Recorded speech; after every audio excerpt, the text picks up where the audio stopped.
말씀입니다. 신약 성경 디모데전서 1장 1절에서 11절 말씀입니다. 이제 계속해서 수요일 밤에 디모데전서 후서를 우리가 살펴보기를 원합니다. 우리가 다니엘 기도회를 통해서 귀한 말씀을 우리가 살펴야 되는데 잘 못 살펴서 수요일 밤 예배를 통해서 다시 한번 보기를 원합니다. 우리 한 절씩 교독하시면서 말씀을 받겠습니다. 우리 구주 하나님과 우리의 소망이신 그리스도 예수의 명령을 따라 그리스도 예수의 사도된 바울은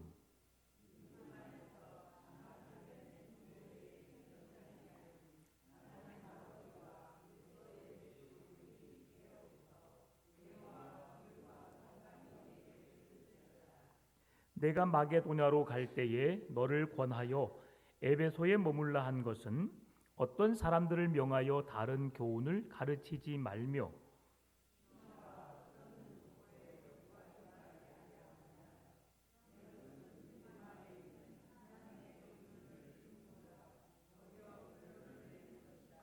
이 교훈의 목적은 청결한 마음과 선한 양심과 거짓이 없는 믿음에서 나오는 사랑이거늘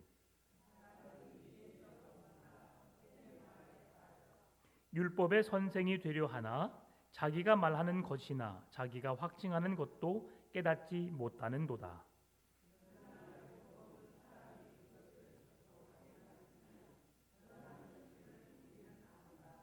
알 것은 이것이니 율법은 옳은 사람을 위하여 세운 것이 아니요 오직 불법한 자와 복종하지 아니하는 자와 경건하지 아니한 자와 죄인과 거룩하지 아니한 자와 망령된 자와 아버지를 죽이는 자와 어머니를 죽이는 자와 살인하는 자며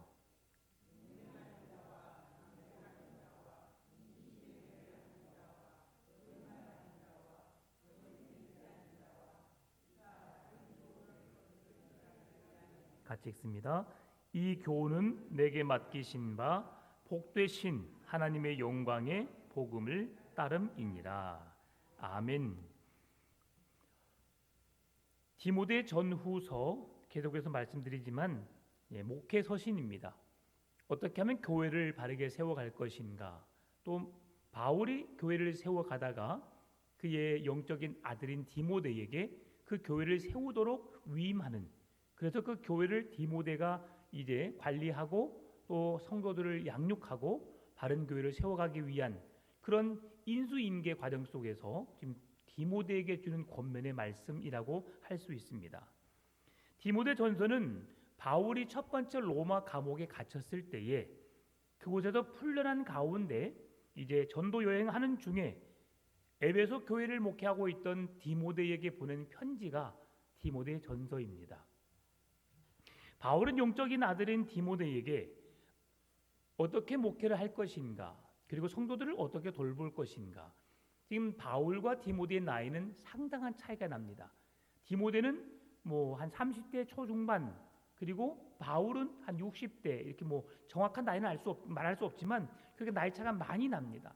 그렇게 나이 차이가 많이 나서 영적인 아들과 같은 개념 속에서 디모데에게 뭔가를 이제 교회를 맡기는데 못 믿어서가 아니라 지금 에베소 교회가 처한 상황이 그러하기 때문에 그 상황을 수습하고 그 상황을 회복하고 그 상황 가운데 에베소 교회를 건강한 교회로 어떻게 세워나갈 것인가에 대한 권면의 말씀을 지금 하고 있는 것이지요.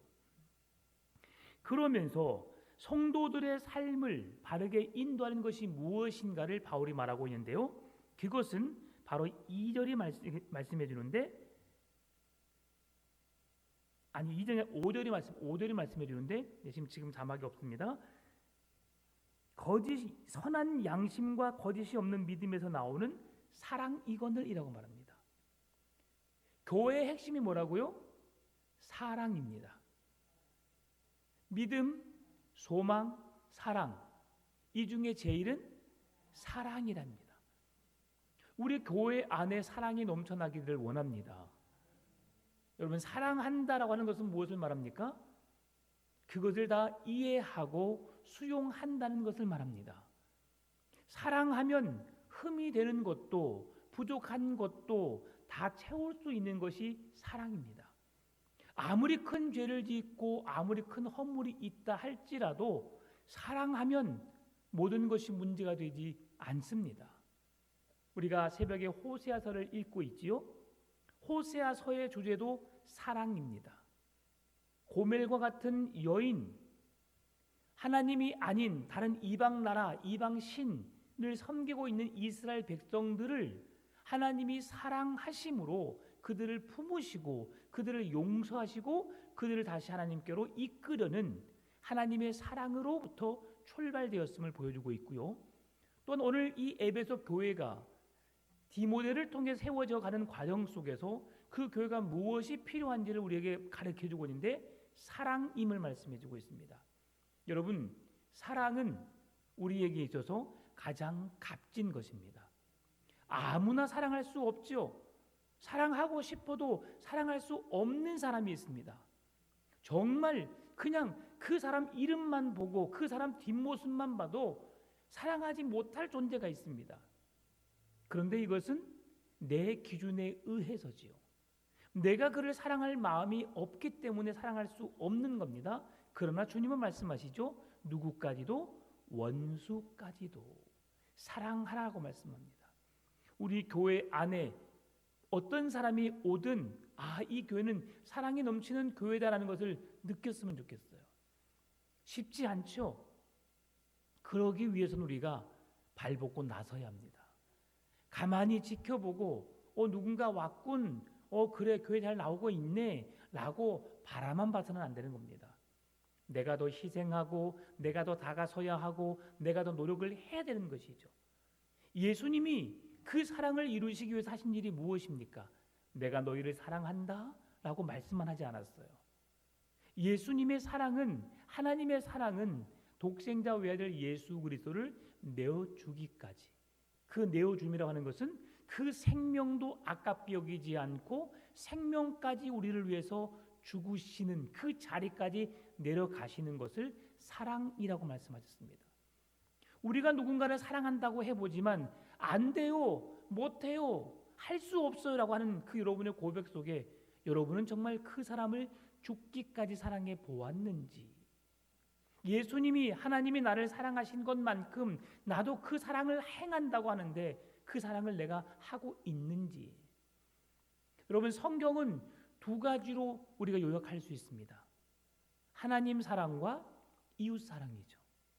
위로는 하나님을 사랑하는 것, 그리고 옆으로는 이웃을 사랑하는 것, 이것이 성경의 핵심입니다. 성경에서 말씀해주고 있는 것은 하나님 사랑, 이웃 사랑입니다.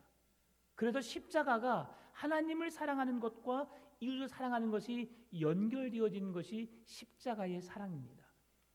이 교회 하면 그 십자가가 사랑으로 나타나져야 되는 것이죠. 그래서 교회는 이기적이다 라고 하는 것을 들으면 안 됩니다.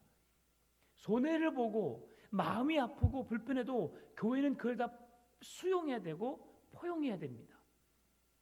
우리 교회가 지금 그 지역사회에서 어떤 소문을 제가 어떻게 말하고 있는지 저는 아직 듣지는 못했어요. 혹시 들으신 분 계시면 저한테 한 번씩 기뜸해 주십시오. 어떤 교회의 이미지로 들려지고 있는가? 공개적으로 화장실을 개방하고 주차장을 개방하고, 그리고 우리가 불편하지만 수요일도, 주일도, 주일 아침에 전화를 하면 되는데 수요일 날은 전화하지 않잖아요. 앞에 차가 되어 있어도 우리가 전화하지 않아요. 왜 전화하지 않죠? 우리가 불편한데 그들에게 그리스도의 사랑을 심어주게 하기 위해서죠. 이런 것들 우리가 교회가 좀 하나씩 계속해서 그것을 흘려보내시고 그 사랑을 보이는 교회가 되었으면 좋겠습니다.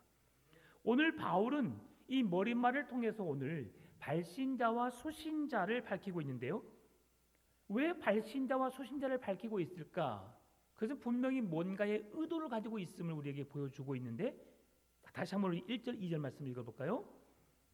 우리 구주 하나님과 우리의 소망이신 그리스도 예수의 명령을 따라 그리스도 예수의 사도된 바울은 믿음 안에서 참 아들된 디모데에게 편지하노니, 하나님 아버지와 그리스도 예수 우리 주께로부터 은혜와 긍휼과 평강이 내게 있을지어다. 아멘. 여러분 이 말씀을 읽으면서 좀 독특한 점을 발견하지 못하셨나요? 우리가 예수님을 부를 때 어떻게 말을 하죠? 예수님을 부를 때 예수 그리스도라고 말합니다. 근데 오늘 본문은 1절과 2절에서 그리스도 예수, 그리스도 예수, 그리스도 예수라고 말하고 있어요. 왜? 예수 그리스도, 그리스도 예수 똑같은 말 아닌가? 똑같습니다. 그러나 이 당시에 들려지는 그 이야기 속에서 그리고 우리가 왜 이렇게 바울이 그렇게 이름을 예수 그리스도라 부르는 공동서신서와 달리 바울이 그리스도 예수라고 했을까? 한번 생각해 보기를 원합니다. 먼저 그 말씀을 살펴보기 전에 바울이 예수님을 부를 때에 예수님을 무엇으로 부르느냐? 제1절 처음에 우리 뭐라고 되어 있어요? 구주라고 부르고 있습니다. 우리 구주 하나님과 우리 구주라고 말하고 있어요. 당시 구주라는 말은 그 누구에게도 사용되어져서는 안 되는 말입니다. 이 구주라는 말은 제우스 신, 당시 최고의 신인 제우스를 향해서 불려지는 이름이 구주였습니다. 그리고 로마의 황제에게만 칭해지는 이름이 구주였습니다.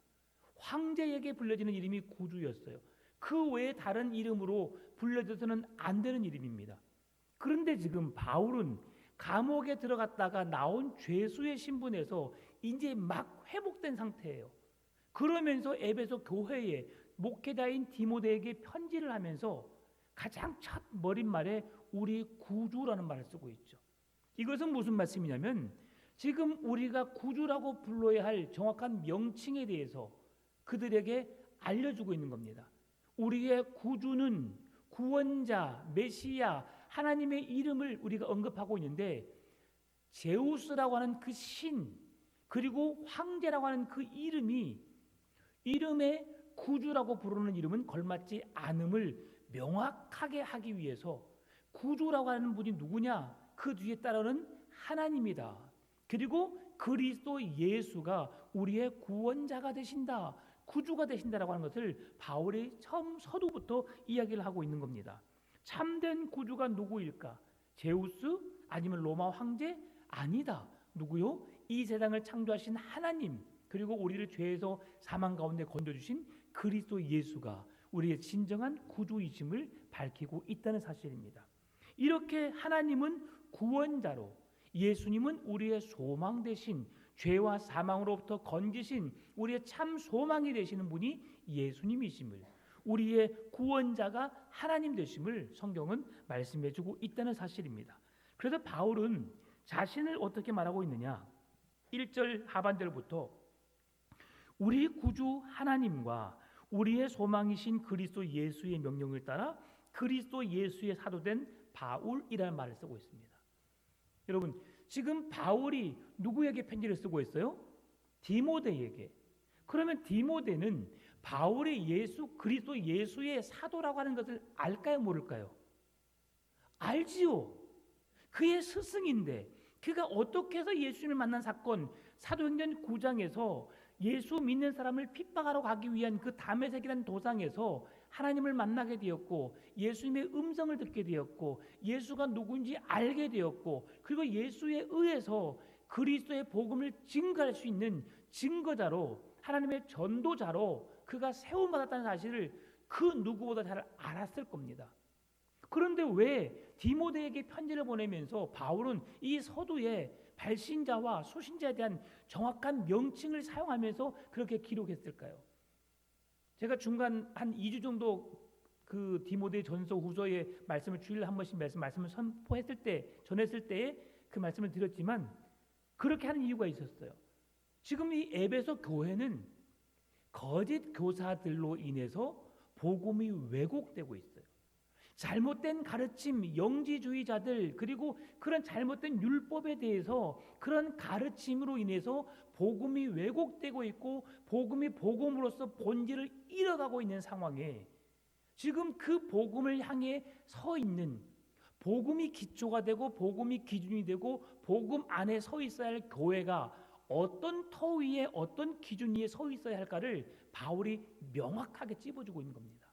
그래서 우리 구주, 당신이 지금 부르고 있는 모든 구주는 가짜다. 그들은 구주가 될 수가 없다. 우리의 구주는 구원자는 하나님이시고 우리에게 기쁨을 주고 소망을 주시는 이름은 예수 그리스도고. 그러면 왜 그 예수 그리스도를 당시에는 예수 그리스도라고 사복음서 보면 다 예수 그리스도라고 말씀하고 있어요. 우리 주 예수 그리스도 그렇게 말하고 있는데 그 예수 그리스도를 왜 그렇게 말하고 있을까? 그것은 바로 이제 오늘 이게 우리가 함께 살펴볼 내용이죠. 예수 그리스도를 하나님으로 소개하고 있는데 그 하나님이신 예수님을 예수 그리스도가 아닌 그리스도 예수라고 부르고 있다라고 하는 것은 당시에 공동서신의 기자들은 성육신하신 예수님과 많은 시간을 보내면서 그분과 친밀한 교제를 나눴어요. 예수님의 12제자들은 3년이라는 예수님의 공생의 기간 동안에 그와 동거동락하면서 그의 모든 가르침과 그의 삶을 다 보았단 말이죠. 그때에 어떤 모습을 보았느냐? 예수라고 하는 인성의 모습을 보았어요. 그러니까 인성이신 지금 현재 살고 있는 예수님의 삶을 사람들에게 보이고 그를 소개하고 나타낼 때는 예수라고 하는 이름을 먼저 드러냈단 말이죠. 그러니까 왜? 실존하고 있고 살아있는 하나님의 아들이신 예수 그리스도 예수님이 주체가 되어서 인성을 가지신 하나님이시지만 죄인을 구원하러 이 땅에 오신 예수 그리스도가 인간의 몸을 입고 오신 인성을 가지신 그 분이심을 드러내기 위해서 그분을 나타내기 위해서 먼저 부를 때는 예수 그리스도라고 말합니다. 그 예수가 우리의 구원자고 우리를 죄에서 건지실 자면 그 하나님의 놀라운 사랑을 행할 자, 완성할 자가 누구냐? 예수다. 그러니 사복음서 내용에서는 그 예수를 강조하는 거예요. 우리를 죄에서 건질 자가 누구냐? 우리 사망의 자리에서 우리를 구원하고 회복시킬 자가 누구냐? 그의 이름은 예수다. 그래서 누구든지 그 예수의 이름을 부르는 자는, 예수의 이름을 믿는 자는 구원을 얻을 것이다라고 하는 예수를 앞에 쓰게 된다는 겁니다. 그런데 그 예수님이 이제 죽으시고 난 이후에는 예수라고 하면 사람들이 몰라요. 예수라고 하면 그들이 그 예수가 누구야라고 말하는 겁니다. 지금 우리나라 역사 속에서도 여러분 한번 되짚어 보게 되면 그냥 우리가 흔히 알고 있는 사람, 그 사람들의 이름을 우리가 흔히 부를 수는 있지만 혹시 그 전의 사람을 부르라고 하면 누군지는 몰라요. 그러니까 그 사람 하고 한다면 우리가 알 수 있어요. 여러분 지금 김대중이라는 사람을 말하면 여러분 어떻게 기억하시나요? 고인이지만 우리의 기억 속에 있잖아요. 전라도의 지역에 우리나라의 첫 대통령, 그렇죠? 전라도 지방에서 첫 대통령이자 마지막 대통령이죠.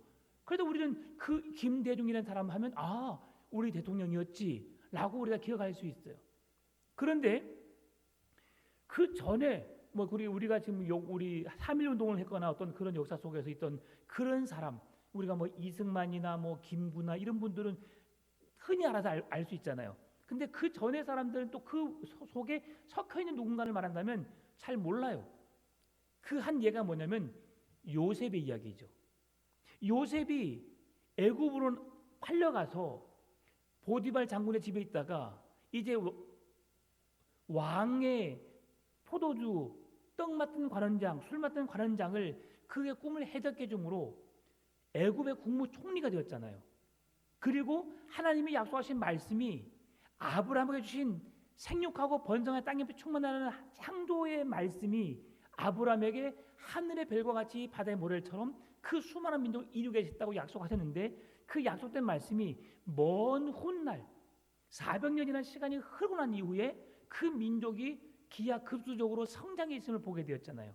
그럴 때에 그들이 애굽의 종이 될 수밖에 없었던 이유가 뭐예요? 요셉의 이름을 다 기억하지 못한 거예요. 요셉에 의해서 애굽의 구원을 받았고 멸망의 어려움 속에서 건짐받아서 나라의 기강을 세우고 그 7년의 흉년을 이겨낼 수 있었던 그 도움을 줬던 사람 요셉. 근데 그 사람들이 시간이 지나다 보니까 잊어버리는 거죠.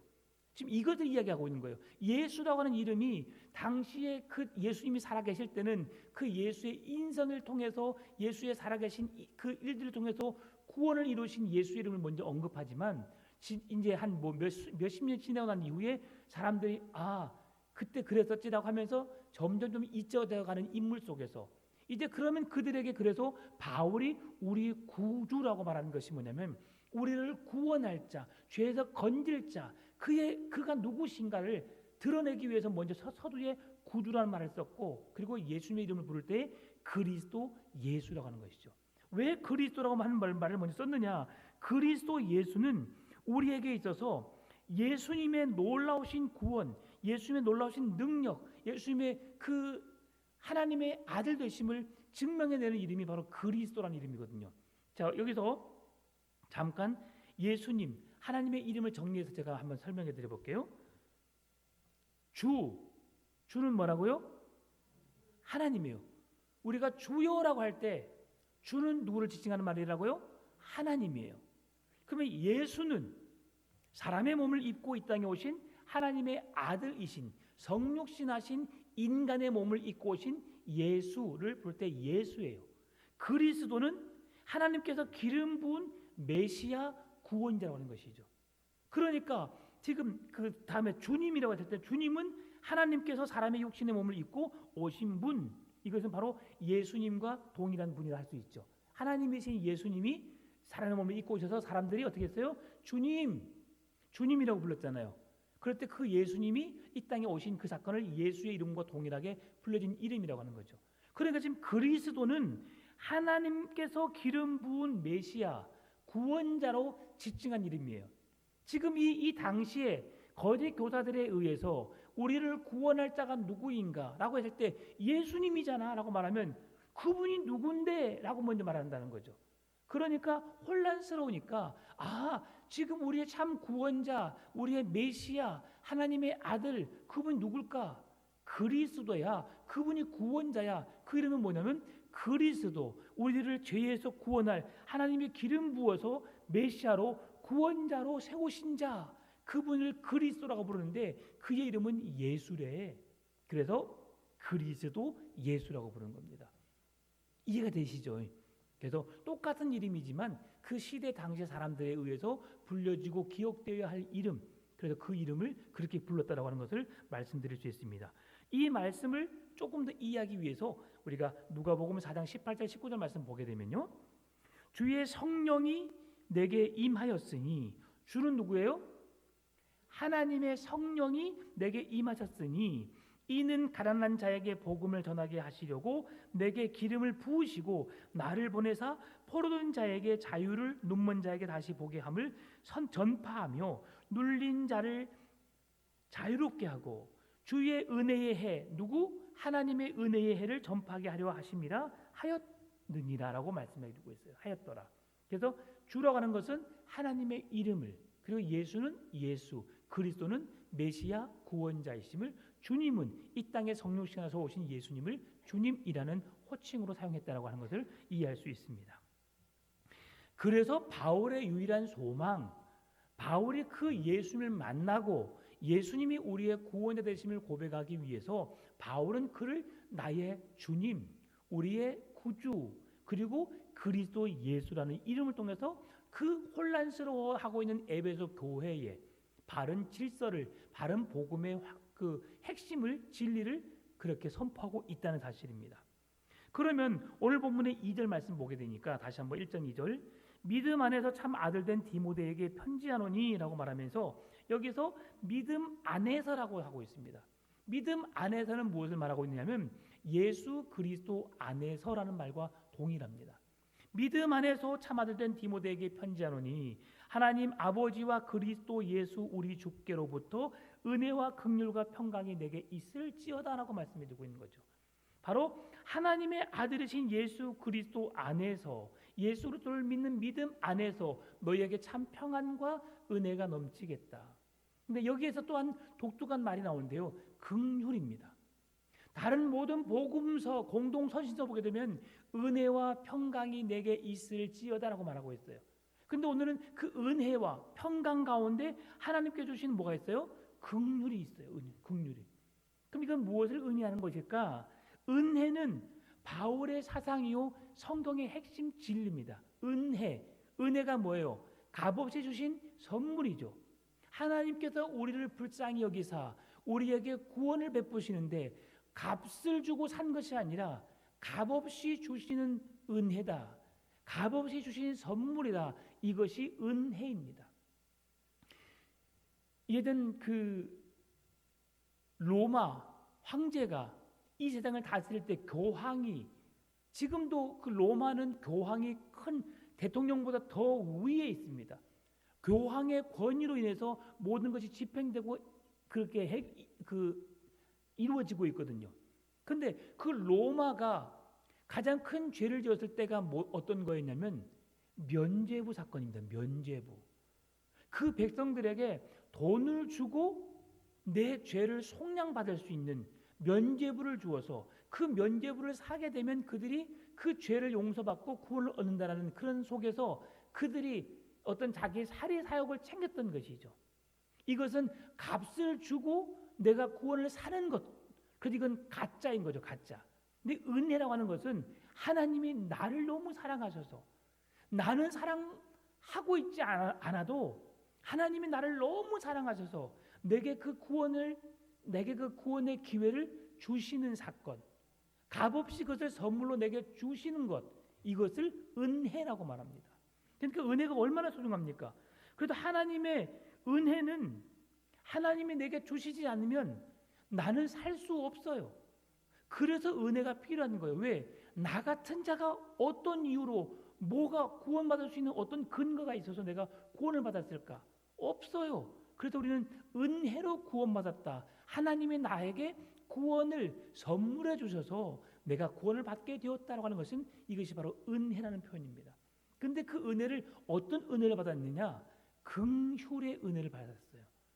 나를 불쌍히 여기는 마음이 있으셔서 나를 용서하시고 오랫동안 인내하시고 참으시고 인내하시고 나를 불쌍히 여기는 마음으로, 그래서 오늘 이 말씀 속에서 은혜와 긍휼과라고 말하고 있어요.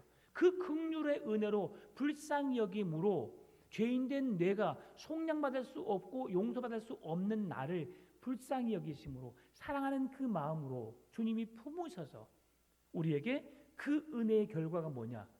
우리 마음속에 평강이 있다. 그래서 예수 믿는 사람들에게 물어보면 당신은 교회 다니고 난 다음에 마음의 변화가 있었습니까? 라고 하면 마음이 참 편안해졌어요 라고 말하고 있어요. 예수님을 진정으로 만나면 마음이 평안해집니다. 근심 걱정이 있어도 그 근심 걱정이 문제가 되지 않아요. 여러분 이번 다니엘 기도회를 통해서도 깨달은 것이 있으시죠. 거기에서 우리에게 보여준 게 뭡니까? 그들에게 인간의 힘으로 해결할 수 없는 문제들이 분명히 그들 앞에 있었어요. 그런데 그 문제를 두려워하지 않았어요. 그 문제가 얼마나 어려웠겠습니까? 20억이라는 재산이 갑작스럽게 그런 빚이 생기고 그렇게 큰 사업을 이뤘던 사람이 하루아침에 망하게 되고 아무런 소망이 없어요.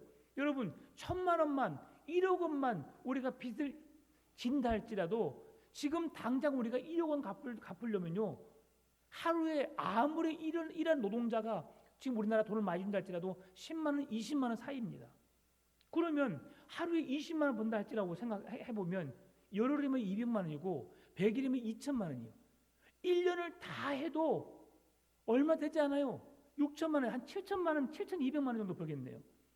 하나도 안 쓰고 1년을 죽어라 노동을 해야만이 7,200만 원을 벌어요. 그럼 1억을 갚기 위해서는 1년 반 정도를 아무것도 안 쓰고 그렇게 노력하고 일을 해야만이 벌 수 있는 돈이에요. 그런데 그런 상황에 얼마나 절망스러웠겠어요. 그런데 하나님은 그런 어려움 속에서 우리에게 불안해하거나 걱정하거나 염려는 되지만 우리의 마음속에 평안을 주세요. 하나님이 하신다, 내가 이룰 것이다라는 확신을 주시는 거예요. 그것이 우리에게 주시는 소망입니다. 왜요? 우리가 그 어려움 속에서 절망 속에서 우리가 헤쳐나올 수 없지만 하나님이 피할 길을 주시고 하나님이 사람을 붙여주셔서 그 문제가 해결되게 하시고 더 놀라운 것은 우리에게 이 세상으로 끝나는 인생이 아니라 영원한 하나님의 나라를 소망 삼게 하고 그 나라를 바라보면서 기뻐하고 즐거워하는 믿음을 주신다는 사실이에요. 이것이 평강의 은혜입니다. 여러분, 우리가 예수님을 믿지만 예수님 믿는 가운데 우리에게 늘 어려움이 따라옵니다. 사업이, 그리고 어떤 건강의 문제가, 사람과의 관계 문제가 어려움에 처할 수 있어요. 그것이 해결되지 않는다고 해서 우리가 실패한 인생이 아니고, 우리가 어려움의 연속이라고 해서 우리가 그렇게 불쌍한 존재가 아니라는 사실이에요. 왜냐하면 하나님은 세상의 그 누구보다도 우리를 너무 사랑하시고 우리를 그 품에 품기를 원하시고 우리를 구원하시기 위해서 하나밖에 없는 독생자 외아들 예수를 우리에게 보내주셨거든요. 그분이 우리에게 주시는 그 놀라운 선물이 바로 평강의 은혜인 줄 믿으시기 바랍니다. 여러분 마음이 주 예수로 인하여서 늘 기뻐하고 즐거워하고 감사가 넘치시고 평강이 넘치시는 삶을 살아내시기를 바랍니다.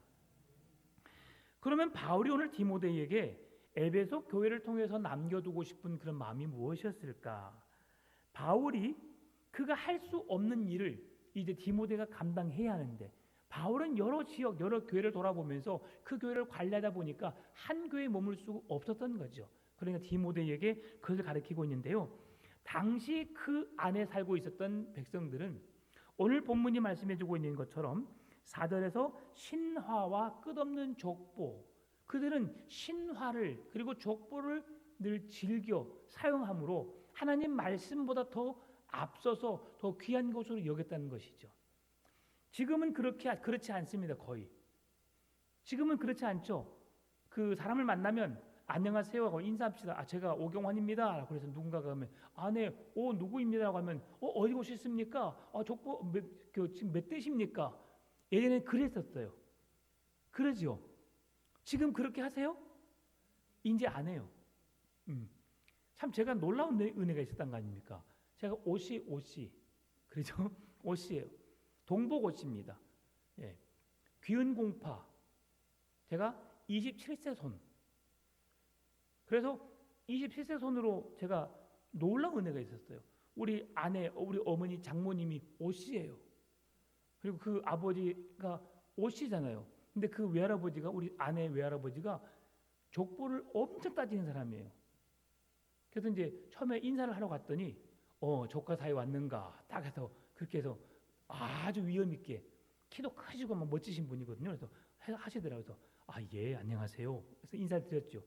저는 무서워서 우리 아내에게 막 들었거든요. 엄청 무서운 분이라고. 그래서 이제 그렇게 찾아갔는데 이름이 뭔가 그러시더라고. 예, 오경환입니다. 어디 오신가? 동복 오신대요. 그래도 바로 족보를 가져오라 하시더라고. 족보를 가져오라 해가지고 족보를 보시더니 제가 높아요. 그러니까 높아도 제가 한 3대인가가 높아요. 그러니까 갑작스럽게 막 안절부절 하시는데 어떨 줄 모르시는 거예요. 그래서 오셨는가 어쨌는가 말도 제대로 못 하시더라고. 근데 더 놀라운 게 뭔지 아세요? 그 할아버지가 암에 걸렸어요. 골수암에. 근데 병원에 계시는데 그 누구도 찾아와서 뭔 말을 해도 화를 내고 너무 고통스러우니까 신경질을 부리는데 제가 가니까 할아버지 위에 뿌리잖아요. 그래 아무 말도 못해요. 할아버지 따라하세요. 예수님, 저는 죄인입니다. 당신의 죄를 위해서 죽어주심을 내가 믿습니다. 당신 나의 구주 하나님으로 믿겠습니다라는 믿음의 고백을 하게 했어요. 한번 하고 나니까 우리 장모님에게 다시는 오지 말게 하라고 제가 3번을 갔어요. 3번을 다 따라하죠. 왜? 족보를 귀하게 여기시기 때문에 어떻게 할 수 없는 거예요. 제가 우리 동네에서 어렸을 때 할머니들이 아재 어디 가요? 저는 그게 겁나 불편했어요. 예. 한 60, 70 먹은 할아버지가 내가 10살 때 어려서 초등학생인데 아재 부르니까 막 나는 이상히 몸둘 바를 모르겠더라고요. 근데 하나님이 그 족보를 통해서도 역사하시더라고요. 그래서 제가 자꾸 외할아버지, 외할머니 다 예수님 연결시키고 하나님 나라 보냈어요. 근데 얼마나 좋습니까? 근데 그들도 그 당시에는 족보를 귀하게 했다는 거예요. 그리고 신화, 이집트 신화가 여러분 이집트 신화 안 들어봐서 잘 모르시죠? 이집트 신화 혹시 관심 있으시면 애들의 만화책이라도 한번 그리스 로마 신화라고 하는 것을 읽어보세요. 겁나게 재밌어요. 생각할 수 없는, 상상할 수 없는 그런 일들이 그 이집트 로마 신화에 속에 스며들어 있어요. 정말 추잡하기도 하고 또 너무 성적으로 너무 타락하기도 하고 그러면서도 희귀성을 가지고 있는 것이 그리스 로마 신화거든요. 근데 그들은 그것을 너무 신격화하고 그걸 귀하게 여겼단 말이죠. 그러니 하나님을 그리스도라고 주라고 고백할 수 없는 상황이죠. 그래서 바울은 그러한 상황 속에서 그렇게 그 사상 속에 지배되어 있는 그들의 생각을 없애게 하기 위해서, 그들의 주님이 구원자가 하나님이 누구신지 명확하게 드러내기 위해서 바울이 디모데에게 그렇게 말했다고 하는 것입니다. 이런 것들을 바울이 자신이 얼마나 중요한가를 그래서 우리에게 말씀해주고 있는데 5절, 6절, 7절에 말씀해줍니다.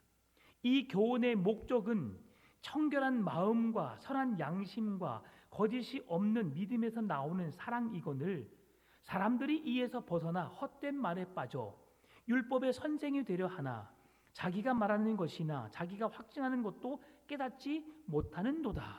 아멘. 바울이 지금 이 메시지를 전하고 있는 목적이 무엇이냐? 청결한 마음, 선한 양심, 거짓이 없는 믿음에서 나오는 사랑이거늘이라고 말하고 있어요.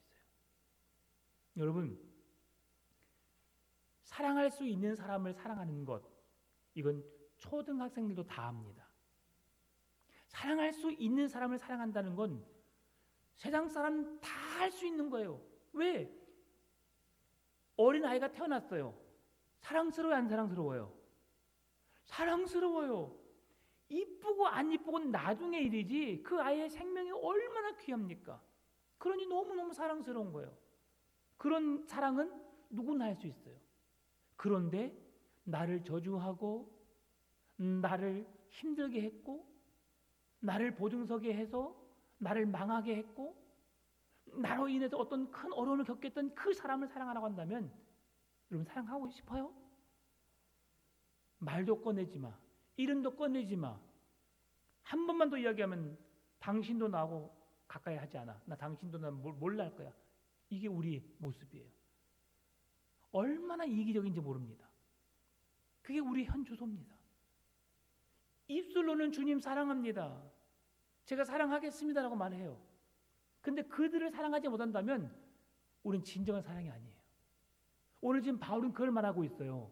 우리의 마음 속에 우리의 성경을 주는 복음의 핵심의 메시지 그리스도 예수를 우리에게 주신 이유가 무엇이냐면 청결한 마음과 선한 양심과 거짓이 없는 믿음이라고 하는 거예요. 가식적으로 그냥 형식적으로 이야기하고 인사하고 사랑하는 것처럼 보여주는, 돌아서서 욕하고 미워하고 그 사람에 대해서 어떤 악한 말을 다 일삼는 그런 자가 아니라 앞에서 말했던 그 삶이 뒤에서 그대로 사랑합니다, 존경합니다, 그리고 축복합니다라는 말을 할 수 있는 그리스도의 사랑으로 교회가 하나 되기를 주님이 원하신다는 사실이에요. 여러분, 하나님께 사랑할 수 있는 마음을 주시라고 기도하시기 바랍니다. 쉽지 않아요. 용서한다는 게 쉽지 않아요. 저에게도 그런 일이 여러 번 있었어요. 사랑할 수 없는 사람들이 여러 번 있었어요. 그런데 내 안에 예수님이 찾아오시니까 그것은 아무것도 아니더라고요. 문제가 되지 않아요. 그냥 하나님이 다 내 마음을 녹여주셔버렸어요. 용서의 마음을 주셔버린 거예요. 그러니 그 사람을 만나도 어색하지 않아요.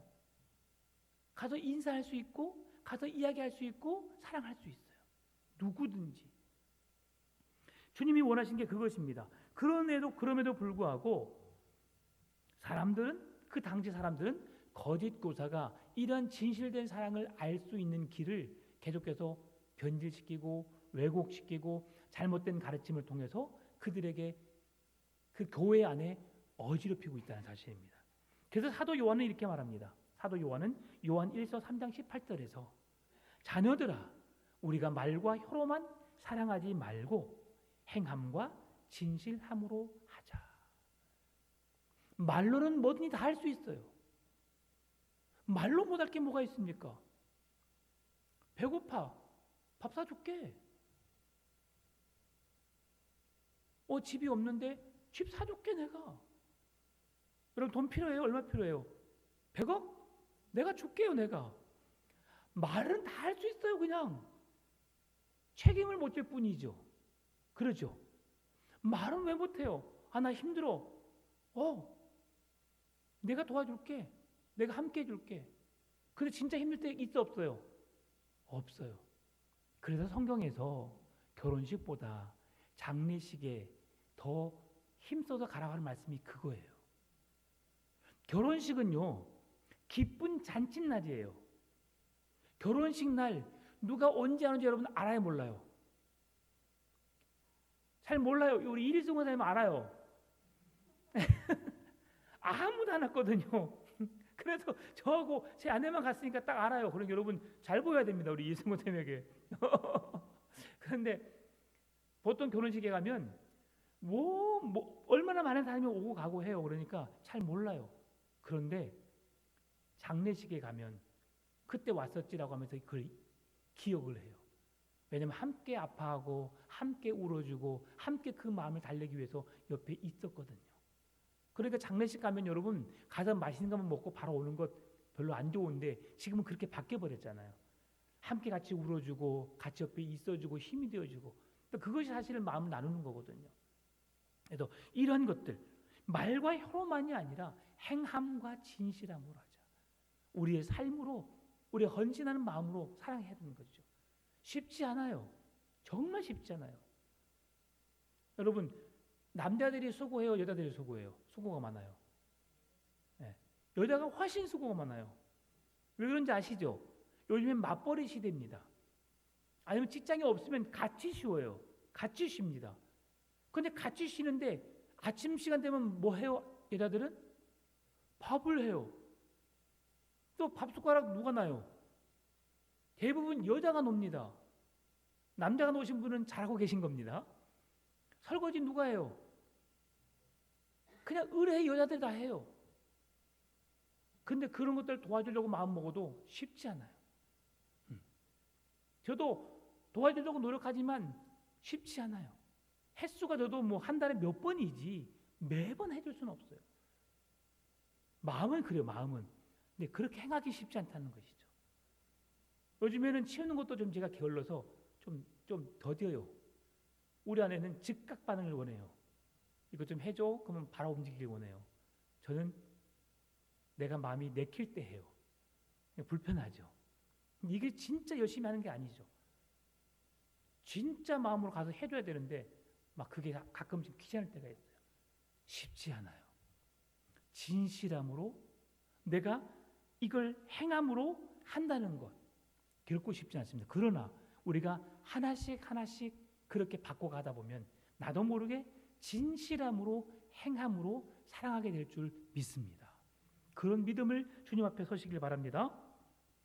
그러면서 이제 이어지는 8절과 11절 말씀 보게 되면 율법에 의해서 그들이 정죄받는 이유를 14가지를 말해주고 있어요. 이것은 십계명과 관련이 된 말씀입니다.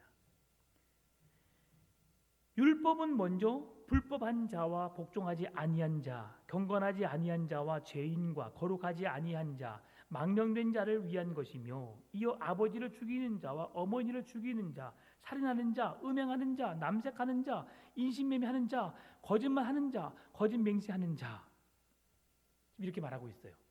앞에는 십계명의 앞에 부분 하나님을 위한 불법한 자, 복종하지 않는 자, 너는 나 외에는 다른 신들을 잊게 말지니라. 너를 위하여 하늘에 있는 것이 아래에 있는 것, 땅에 있는 것이 땅 아래에 있는 것의 모든 형상으로 섬기지 말고 만들지 말며 그때에 절하지 말라. 나 여호와의 이름을 망령되이 일컫지 말라. 다 하나님에 대한 것이죠. 오늘 본문에 망령된 자를 위한 것이며라고 하는 것까지는 어떻게 하나님을 향해 너희들이 그렇게 행해서는 안 된다. 그리고 그 뒤에 이어지는 아버지를 죽이는 자, 살인하지 말라. 어머니를 죽이는 자, 살인하지 말라. 음행하는 자, 간음하지 말라. 남색하는 자, 간음하지 말라. 인신매매하는 자, 이것도 살인하지 말라. 거짓말하는 자, 거짓말하지 말라. 거짓 맹세하지 말라. 바른 교훈을 거스리는 자, 남의 것을 탐하지 말라라고 하는 그 십계명 안에 포함된 말씀을 지금 7절에서 8절에서 11절까지 말씀해 주고 있습니다. 이렇게 열거된 내용은 바로 하나님과 관련된 것 그리고 사람과 관련된 계명에 속한 것들인데요. 이렇게 그 계명을 지금 바울이 말하고 있는 이유가 있습니다. 율법이 여러분, 율법은 누구에게 필요한 걸까요? 율법은 누구에게 필요한 거죠? 잘 살고 있는 사람? 네. 잘 살지 못한 사람에게 필요한 거예요. 그러면 율법은 잘 살지 못하는 사람에게 필요한데 잘 살지 못하는 사람을 정죄하기 위해서 필요한 걸까요? 아니면 그 잘못된 것을 깨닫게 하여서 바르게 살도록 하기 위함일까요? 깨닫고 바르게 살게 하기 위함이죠. 여러분, 하나님의 말씀도 구약의 율법도 우리에게 다 필요합니다. 어떤 사람들은 예수의 구원을 통해서 우리에게 완성하셨기 때문에 구약의 율법이 필요 없다고 말합니다. 그런데 아니거든요. 우리의 생활 속의 율법은 613개의 율법의 조항은 다 필요해요.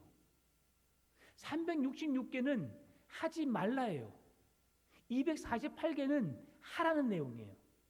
여러분, 그러니까 우리가 하지 말아야 할 행동들이 365일인데 하루에 한 가지 소리는 하지 말도록 우리가 성경은 말해주고 있어요. 그리고 하라는 말은 248개거든요. 그러니 우리가 하지 말라는 게 더 훨씬 더 많죠. 이렇게 율법은 우리에게 왜 하지 말라고 하고 왜 하라고 할까? 그렇게 해야만 되기 때문이에요. 하지 못한다고 해서 우리를 벌하기 위해서 너 왜 하라고 했는데 안 해? 라고 하면 그를 정죄하기 위해서 어떤 벌하기 위해서가 아니에요. 그렇게 하면 하나님께로부터 사랑을 입고 하나님께로부터 복을 받고 하나님께로부터 구원을 받기 때문에 우리에게 하라고 하지 말라고 하시는 겁니다. 그래서 11절 말씀 보면 이 교훈은 내게 맡기신 바 복되신 하나님의 영광의 복음을 따름이니라라고 말하는 거죠. 복음이신 예수 그리스도를 믿고 그를 따르기 위해서, 그분을 온전히 따르기 위해서, 그리스도를 따르면 뭐합니까? 그의 생활이 엉망인데요. 그래서 구약율법이 필요한 거예요. 하나님, 너는 나 외에는 다른 신을 섬기지 말라, 우상 숭배하지 말라는 거예요. 내 여호와의 이름을 망령되이 일컫지 말라고 하는 거예요. 그렇게 하나님의 이름에 대해서 아버지를, 부모를 공경하라, 살인하지 말고, 간음하지 말고, 도둑질하지 말고, 내 이웃의 집을 탐하지 말라, 이렇게 하신 이유가 뭐냐면 우리가 살아가야 할 이유가 어떠한지를, 왜 살아야 하는지를 분명한 목적을 우리에게 보여주시는 거예요. 그 기준이 없으면 세상은 엉망이 되어버리겠죠.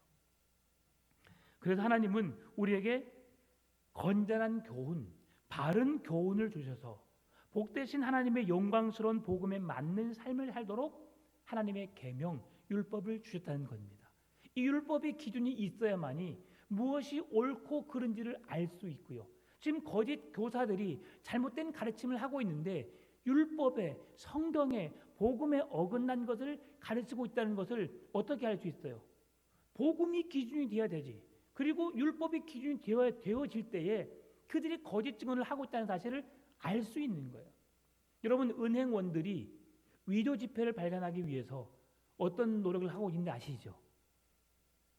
은행원들이 위조 지폐를 찾기 위해서 어떤 수고를 하는지 아십니까?